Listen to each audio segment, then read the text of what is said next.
तो चलिए बच्चों, आगे की कहानी में और क्या क्या हुआ और तेनालीराम ने महाराज कृष्णदेव राय को कौन से 3 फायदों के बारे में बताया। तो चलिए बच्चों, अब हम कहानी दोबारा से शुरू करते हैं। तेनालीराम ने महाराज कृष्णदेव राय को बताया कि यदि आप इसी तरह से बीमार रहेंगे तो आपके महल में कभी चोरी नहीं होगी। दूसरा फायदा ये कि कोई भी कुत्ता आपको तंग नहीं करेगा। और तीसरा ये कि आपको बूढ़ा होने का कोई डर ही नहीं रहेगा। तो महाराज कृष्णदेव राय आश्चर्य में पड़ गए कि ये क्या बात हुई।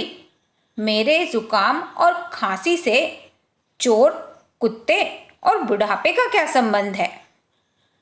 फिर तेनालीराम ने महाराज कृष्णदेव राय को अपने ही अंदाज में बताया कि महाराज, यदि आप यूं ही खट्टी चीजें खाते रहेंगे और दिन रात खांसते रहेंगे तो आपकी खांसी की आवाज सुनकर चोर सोचेगा कि आप तो जाग रहे हैं और कभी भी चोरी करने के उद्देश्य से राजमहल में घुसने का प्रयास तक नहीं करेगा। फिर महाराज कृष्णदेव राय ने पूछा कि कुत्ते हमें क्यों नहीं तंग करेंगे। तो तेनालीराम ने जवाब दिया कि जुकाम और खांसी से आपका स्वास्थ्य लगातार गिरता चला जाएगा, जब आप इतने कमजोर हो जाएंगे कि बिना लाठी के चल ही नहीं पाएंगे। और जब कुत्ता आपकी लाठी के साथ आपको देखेगा तो डर के मारे कभी आपके पास भी नहीं फटकेगा। फिर महाराज कृष्णदेव राय ने पूछा, तो बूढ़ा होने के भय के बारे में तुम्हारा क्या कहना है।